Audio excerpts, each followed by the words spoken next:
Рынок Дордой – крупнейший торговый хаб Центральной Азии. Он раскинулся на окраине Бишкека, словно целый отдельный город.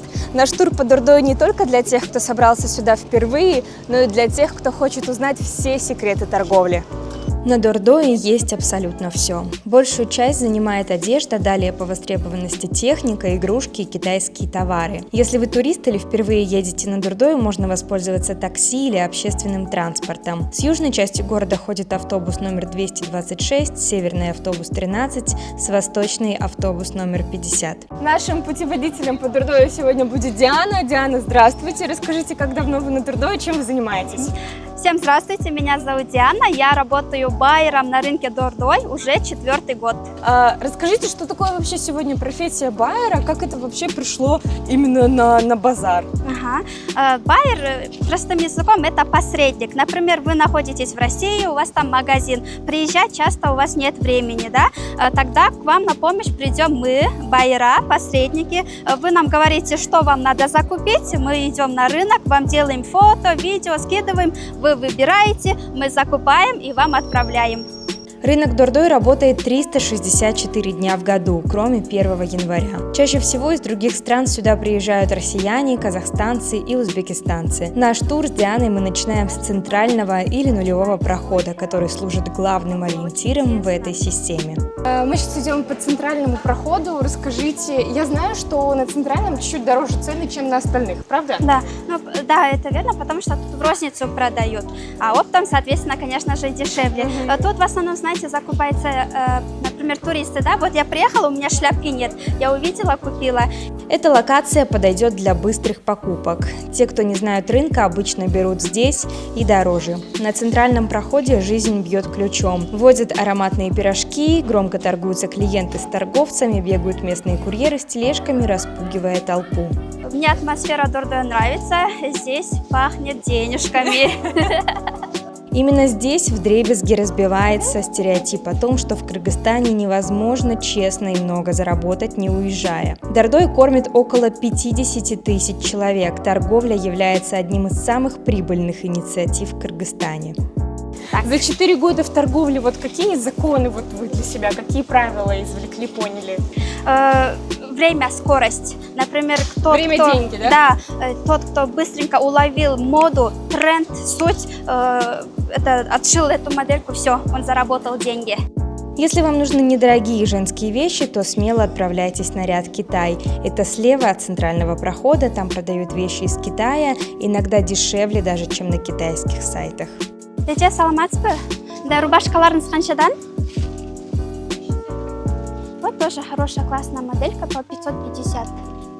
Кстати, даже с приходом в Кыргызстан таких маркетплейсов, как Wildberries, Temu или Pinduoduo, ряды ничуть не опустели. Покупатели признаются, что офлайн-шоппинг надежнее и приятнее. Можно пощупать, померить и даже поторговаться. А что касается российского Wildberries, товар с Дордоя стали продавать и там. Хочется сказать, что с появлением Wildberries многие поставщики начали хорошо сшить, давать качество. Вот у многих стереотип, да, что местный пошив это не очень, качество плохое, но на самом деле вот Wildberries нам помог выйти на новый уровень, потому что селлеры, они требуют качества, и поэтому сейчас у нас многие поставщики отлично отшивают, даже не отличить, это Турция или наш пошив, поэтому хочу сказать, что наш пошив классный, такого стереотипа больше нет, уберите.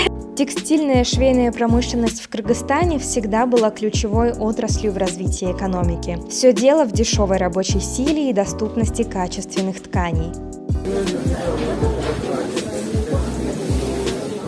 Кстати, если вы приехали с иностранной валютой, это не проблема. На центральном ряду много обменных бюро, курс валют здесь почти не отличается. Но мы отправляемся на ряды под названием Европа. Мы пришли на ряд Европа. Европа, да. Да, рассказывайте, что здесь для тех, кто не знает вообще о Дордое, кому сюда идти нужно, кому не нужно, что здесь можно найти. Ну, Европа это такой проход, где продают в розницу и очень качественные фирменные привозные вещи, например, Турция или Италия, да? Вот они красиво прям в пакетиках висят, вперемешку. Сейчас, если нужно заметить, что на Европе наряду совершенно нет народу. Людей мало. Пусто. Да. А по каким дням вообще больше всего людей? В какое время больше всего народу? Ну, у нас говорят, что понедельник – это оптовый день, когда приезжают, например, закупаться из Узбекистана, Туркменистана, да, например. Вот. А людей после 11 много. 11, 12, час, 2. Товары в Россию, в том числе и Wildberries, отправляют с рядов Билайн. Здесь продают больше оптом и в основном самопошив. На этом ряду можно найти все топовые вещи. В этом сезоне, например, тренд номер 1 – косынки. В контейнере у Дианы они стоят по 250 и 350 сом. Ну, косынки, моя клиентка сказала, что в Таиланде начали, оказывается, первыми носить, но я когда была в Китае, где-то в октябре я там тоже заметила, что китаянки тоже носили. Так. Потом мы с подружкой увидели такие косыночки в Пинтересте, и моя подружка, она сама их отшивает, и мы продаем. То есть вы сразу... У вас больше клиентов из России? Да, все верно. Россия у нас больше закупается. Как это происходит вообще? Это просто люди или это именно люди, которые торгуют? Да, они торгуют. Конечно, есть те, которые уже долгое время торгуют, но и те, кто новички, да, хотят попробовать что-то новое. Например, онлайн-шоп, свой онлайн-магазин через Инстаграм, да. Вот они в Инстаграме нас находят благодаря нашим рилсам, да, пишут нам. Мы им отправляем свой телеграм-канал, куда скидываем все вещи, весь ассортимент со всего Дордоя. То есть это каталог, да.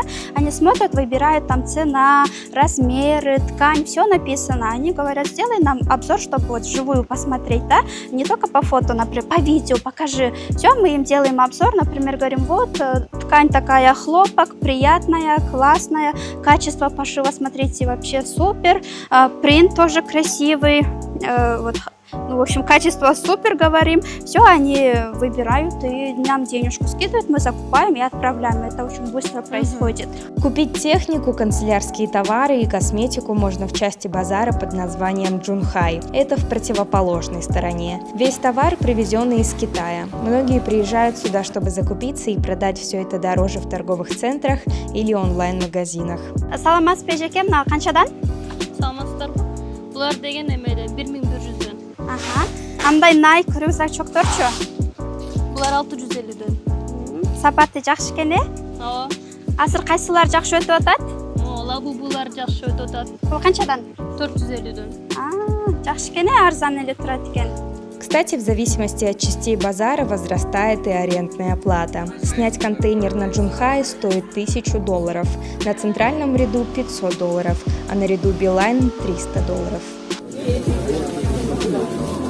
Ну и остается самое приятное – где же вкусно поесть. В центре базара очень много кафе, куда приходят уставшие после долгого шопинга покупатели. Но где вкуснее всего, раскрыла нам секрет Диана.